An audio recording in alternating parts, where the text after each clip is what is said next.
Welcome everyone. Good morning, and soon will be good afternoon there, I guess. Uh, I will speak today about some success stories from the Czech Republic, Central Europe, and Maya has already highlighted the how the biorural project they are utilizing ponds for algal solutions, biogas, and stuff like that. And so our aquaculture and circular bioeconomy efforts are focused on Central European fish ponds. You know, ponds are highly resilient systems. They are naturally made to be circular, and also they have this own bioremediation capacity. On the other hand, you can do a lot of waste valorization. Imagine the amount of ponds in Central Europe already and amount of biomass available. You cannot feed everything to RAS and stuff like that. So ponds are definitely a way forward. If we imagine we would go for a linear to circular economy. So our work and some success stories here in this presentation I will show you from ponds. Also, before I start, I would like to know, I would like to tell you that this presentation is already in PDF. If you are interested, please ask Maya to give you that PDF. And in each slides, if you need more information, there are some QR codes. So feel free to scan. It will lead you to respective resources. Having said that, now we know that the ponds has to be understood first before we begin feeding with the biomass or the waste valorization through the ponds. So it has to be understood fast. It's very critical because Europe protects its ponds, its environment through water framework directive. You don't want to pollute it because then you will having conflicts with the other agendas of the EU. So Central European ponds are temperate. They have a pulse. They thaw in the spring, the summer comes, and then the fall. So when the spring thawing happens, there is a sudden bloom of natural food in the pond through the zooplankton and zoobenthos. During this time, the fish starts feeding, so there is plenty of food in the pond, so farmers usually do not put any feed. Then during the summer, the feeding is the highest and natural food is depleted. The farmers introduce traditionally the cereals into the ponds, and that is not enough. And then the fish depletes the natural food due to the top-down pressure, and everything is gone, and the ponds are just loaded with cereals till the end of the culture. That is how the progression is. What we developed a concept is that we do not feed the fish in the ponds, we feed the system in the way that in the beginning of the season, when the spring bloom has happened, and usually farmers are not putting any feed, we know that the pond is rich in amino acids and PUFAs because it's plankton. So we supply carbohydrates, digestible carbohydrates, and fibers for energy to the ponds. During the end of the season, when the food web is depleted, we know there is a deficiency of the protein, amino acids, fatty acids, and energy. So at the end, more or less in the last half, we supply the ponds instead of wheat with complete pellets. The pellets are not made up of the normal fish feed you see every day. It's circular pellets that I will show you in the next. So this is what the concept looks like. In generally the spring season, the carps, the fish of our interest, carp, let's say, cyprinids start on a keto diet. So they are feeding only on oils and protein. So in that time, you can really pull back some waste streams of rich in energy, let's say breads from the retail that is not sold, some factory discards of your morning cereals, some sugary stuff like sugar beet. This you can feed at the beginning of the season. Then there is a short time in between that things are balanced, that is just enough energy, just enough zooplankton. So you need at this point of time you need to stimulate the food web through carbon, and carbon means fibers. So you can take some, you can pull back some resources from the breweries, from the distilleries, and again sugar beet, and then you put it so it stimulates the food web through the fibers. And at the end of the season, basically there is no more natural food left. You see, it is exhausted. So basically what conventionally happens is like farmers just put wheat or cereals generally, so they are having a starchy diet, which is not a very efficient. So you mix different proteins from your local territory, let's say gluten from the brewery waste or the corn DDGs, some globulins, let's say from the oil seeds like rapeseed and mustard or sunflower, expeller meals, and these are from the distilleries. And then of course you have these broken peas, legumes. Complementary plants have different amino acid profile. One misses the another, but if you mix them in right proportions, you get a perfect balance. So this is what our model concept is all about. We conceptualized it, and we have recently tested it and validated that it works fine, and I will show you the results. So any territory of the Central Europe, you will have certain local protein resources. These protein are relatively cheap. You can have lupine, bitter lupine, very bitter for animal feeding, some rapeseed expeller meals, broken peas and other kind of legumes, corn DDGS from the distillery industry, sunflower meal, and even duckweed. They are rich in protein. These are common resources you will find everywhere. You can make bread from that. The idea is that the amino acid profile of the zooplankton has some limitations. We combine these waste streams in a way that kind of closes those deficiencies. So you make a feed formulation that complements rather than supplying, you complements the natural food's weaknesses. So you have a more robust, ideal protein concept for the fish in the pond. So the protein utilization is better. Then you also have various energy feeds in your territory. That includes 𝐀𝐪𝐿𝐫𝐜𝐿, that includes unsold bread. Uh, Again, like cornflakes, we eat every morning with milk. So the factory has a lot of discards. These are extruded cereals. It's highly digestible. Potato, also it's like unsold and potato waste streams even from chips factories. Sugar beet after sugar extraction. All these are energy resources you will find in any places around. So having said that, how you use these resources are that, if you remember the previous slide where we made a perfect combination of the proteins and amino acid profile, we add energy through these sources. What it does is that this hard work, this protein, is spared from catabolism by the fish. So the fish does not burn this protein for energy. They save this and they burn this waste streams energy, so that this protein and the natural food protein is deposited in the biomass. So in the end, you have a higher economy, nutrient bioeconomy, and it's one of the core principles of the circular bioeconomy, that you feed less, get more.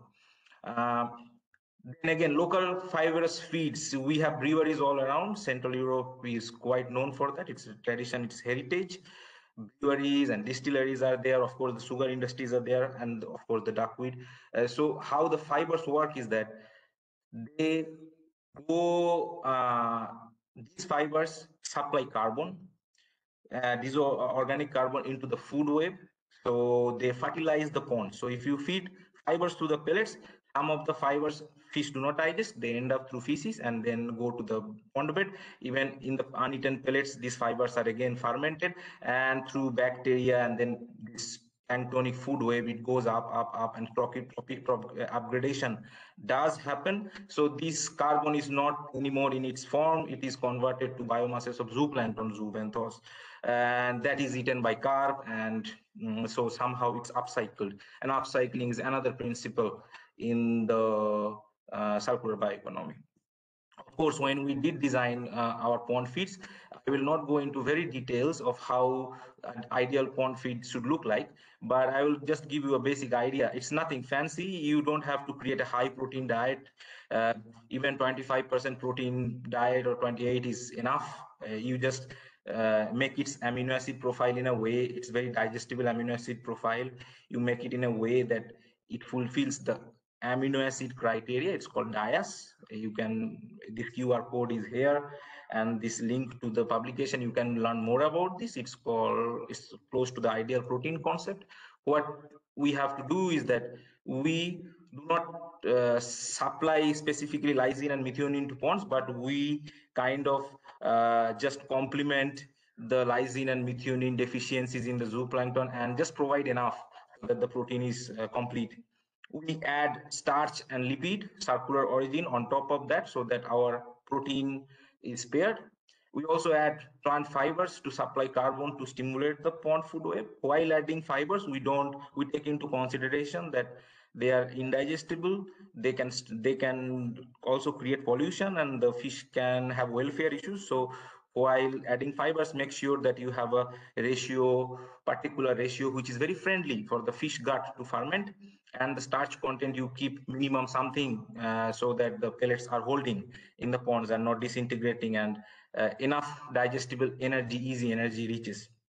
At the same time, these circular feeds need not to be very phosphorus intensive, because it's another very important aspect. We are dealing with ponds, so it's an open resource. We don't want to pollute that. So we limit our phosphorus content in the feed something below 0.9, because on dry matter basis, the zooplankton zoobenthos has almost 1% of phosphorus. So we try to stay below it. So we are not above the carrying capacity of what the ecosystem is used to. Now, the next one is that we have developed two pond feeds, end of season pond feeds, like complete feeds. They are isoprotein and isoenergetic. These are all made up of circular feeds. One of our recipes are on plants. We used bread, corn DDGS, rapeseed expeller, some sunflower expeller, and rapeseed oil.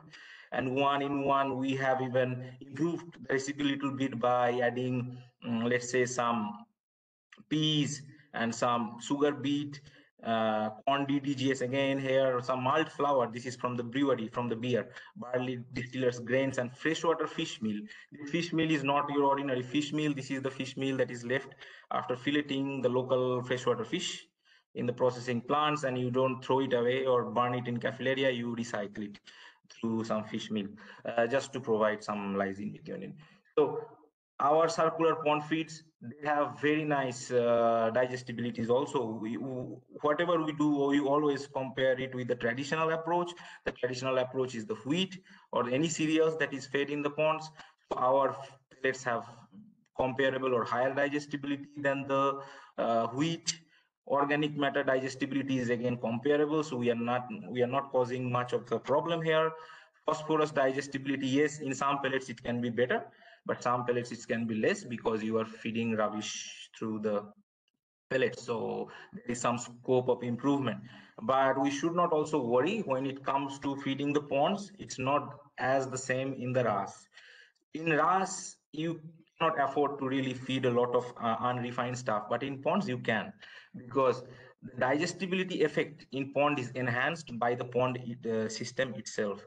Consider the two examples here: cellulose and phosphatases activity, cellulolytic and phosphatases activity. These are enzymatic activities in the carp gut flushes, compared between carp, same size carp in the pond and same size carp in the RAS. So phosphatases activity in the RAS carp is much lower, as conventional fish nutrition tells us. But in ponds, it's a bit higher, because the zooplankton zoobenthos, which we also profile for enzymatic activity, bring those enzymes in the carp gut. Pond water itself is a plethora of enzymes, and the microbiota of the carp, which is living in the ponds, they contribute towards this. So in the end, we have much higher, let's say 1.5 times higher of phosphorus digestibility, which we observe in the RAS, and it's higher in the pond. So with the right processing technology, we could even optimize it. But the overall message is that you can afford to feed circular feeds in the ponds. They are highly digestible by the pond fish. Again, if you see it from an LCA perspective, life cycle assessment and material flow analysis perspective, so we had two groups of trials in the ponds. One was control, where we only fed pond with wheat, and one was just balanced pond feeding concept that I showed you in the beginning with circular pond feeds. And these two, control and treatment, we then fed. Of course, the control had the as expected yield, almost 1 ton per hectare. FCR was 2.6, edible yield was 39%, whereas our balanced approach of feeding with circular pond feeds, one feed was at the beginning of the season, one feed at the end of the season. The yield was like higher, 1.5 tons per hectare. FCR was lower, 1.8.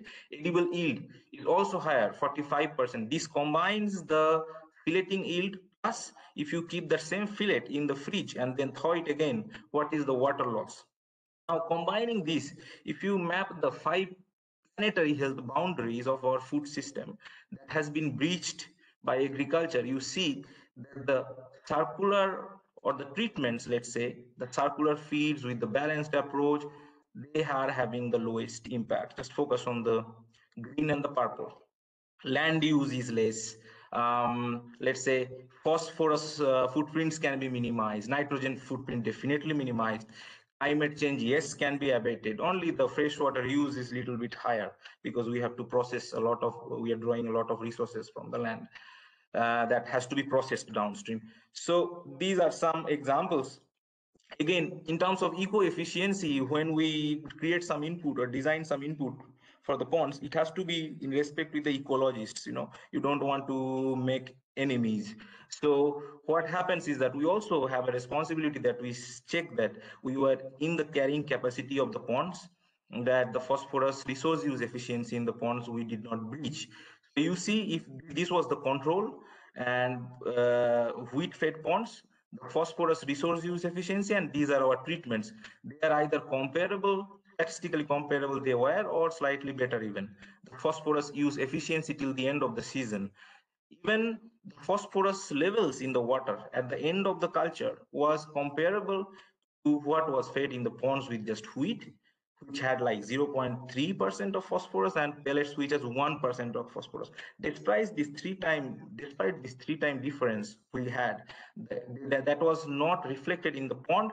It was harvested to the biomass of the fish. So we even do nutrient bioremediation. We promote that. Also, whatever solutions we develop, we also have to make it sure that a human uses it efficiently. So we tested the sensory scores of the three groups, and we found no differences with our control. Our treatments and control were perceived the same by the people. Same by the machine, the texture was the same. So the meat quality was also good. Now what we are thinking right now is that we have another option in hand still.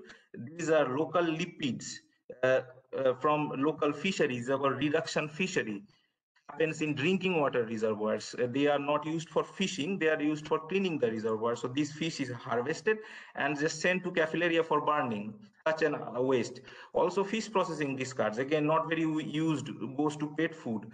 Rapeseed expeller meals, today we have different breeds of canola, they are rich in omega-3. These are all wasted, and we combine these oils in a right proportions, with fish oil, some from the processing, some from the vegetable oils, and of course there are oils on the planktonic food web, the nature's oils from the pond.